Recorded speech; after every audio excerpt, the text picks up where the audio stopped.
Hi friends, welcome back to my channel. ഞാൻ ഇന്ന് എൻ്റെ വാഹനം മാരുതി സുസുക്കി വാഗണർ സർവീസിന് വേണ്ടി കൊണ്ടുവന്നിട്ടുണ്ട്. ഒരു വാഹനം സർവീസ് ചെയ്യുമ്പോൾ എന്തൊക്കെ കാര്യങ്ങളാണ് ശ്രദ്ധിക്കേണ്ടതെന്നാണ് ഞാൻ ഈ വീഡിയോയിലൂടെ അവതരിപ്പിക്കുന്നത്. നമുക്ക് സർവീസിലേക്ക് കിടക്കാം. ഞാനൊരു കാര്യം പറയുന്നത്, നമ്മളെപ്പോൾ വാഹനം സർവീസ് ചെയ്താലും നമ്മൾ കൂടെ നിന്ന് വേണം ചെയ്യിപ്പിക്കാൻ. അത് ഏജൻസിയിലായാലും ലോക്കൽ വർക്ക്ഷോപ്പിലായാലും കാര്യം എന്തെല്ലാം കാര്യങ്ങൾ ചെയ്യുമെന്നുള്ള കാര്യം നമുക്കറിയാം.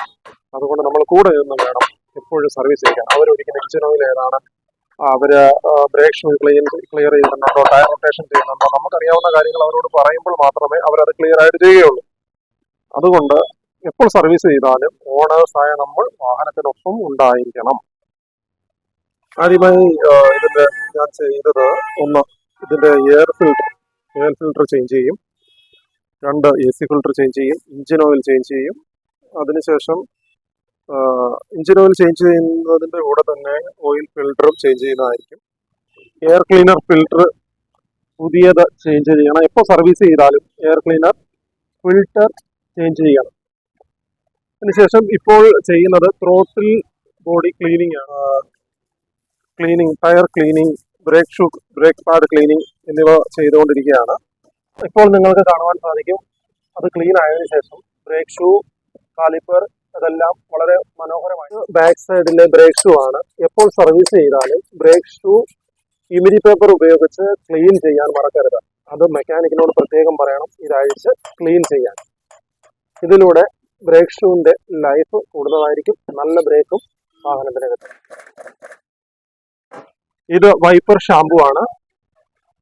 ഇത് വൈപ്പർ വാട്ടർ റിസർവറിൽ ഒഴിച്ചതിന് ശേഷം ഇതിന്റെ കൂടെ നമ്മൾ വാട്ടർ ആഡ് ചെയ്യും. ഇത് നമ്മൾ വൈപ്പർ ഇടുന്ന സമയത്ത് വിൻഡ് സ്ക്രീൻ നല്ലപോലെ വൃത്തിയാകുന്നതിന് സഹായിക്കും. ഞാൻ എൻ്റെ വാഹനത്തിൽ ഒഴിക്കുന്ന സിന്തറ്റിക് ഓയിലാണ് ഉപയോഗിക്കുന്നത്. സിന്തറ്റിക് ഓയിൽ ഉപയോഗിക്കുന്നത് മൂലം വാഹനത്തിന്റെ എഞ്ചിന്റെ ലൈഫ് കൂടുന്നതിന് സാധിക്കുന്നു. ഏകദേശം 3 ലിറ്റർ എഞ്ചിൻ ഓയിലാണ് വാഗണറിന്റെ എഞ്ചിനിൽ വരുന്നത്. എഞ്ചിൻ ഓയിൽ ഒഴിച്ചതിന് ശേഷം അതിന്റെ ഡിസ്ക് അഴിച്ചെടുത്ത് നമ്മൾ അതിന്റെ ഓയിൽ ലെവൽ ചെക്ക് ചെയ്യണം. ഓയിൽ ലെവൽ ചെക്ക് ചെയ്യുമ്പോൾ ഈ കാണുന്ന അടയാളത്തിൽ ആയിരിക്കണം എഞ്ചിൻ ഓയിലിന്റെ ലെവൽ. സർവീസ് ഏകദേശം കംപ്ലീറ്റ് ആയിരിക്കുകയാണ്. എഞ്ചിൻ ഓയിൽ ചേഞ്ച് ചെയ്തു, ഫിൽട്ടർ ചേഞ്ച് ചെയ്തു, ബ്രേക്കുകളെല്ലാം തന്നെ ചെക്ക് ചെയ്തു, ഫ്രണ്ടും ബാക്കും. AC ഫിൽട്ടർ ചേഞ്ച് ചെയ്തു, എയർ ഫിൽട്ടർ ചേഞ്ച് ചെയ്തു. ഇനി അതിനുശേഷം ചെയ്യാൻ പോകുന്നത് സ്കാനിങ് ആണ്. ഇനി വാഹനത്തിന്റെ സ്കാനിങ് ആണ് ലാസ്റ്റ് അവർ ചെയ്യുന്നത്. എഞ്ചിൻ ഓയിൽ ഒഴിച്ച് എല്ലാം ചെയ്തതിനു ശേഷം സ്കാനിങ് പ്രോസസ് ആണ് നടക്കുന്നത്. ഇതൊരു വൈഫൈ കണക്റ്റഡ് മെഷീൻ ആണ്. ഇത് ഈ കാണുന്നത് ഇതുവഴി വൈഫൈ ത്രൂ കണക്റ്റഡ് ആണ്. ഇത് സ്കാൻ ചെയ്ത് കഴിയുമ്പോൾ ഇതിലൊരു റിസൾട്ട് വരും. ഇതിൽ നമുക്കറിയാൻ പറ്റും എന്തെങ്കിലും വാഹനത്തിന് ഡിഫക്റ്റുകളോ എന്തെങ്കിലും ബുദ്ധിമുട്ടുകളോ ഉണ്ടോ എന്നുള്ള വഴിയിൽ നമുക്കറിയാൻ സാധിക്കും.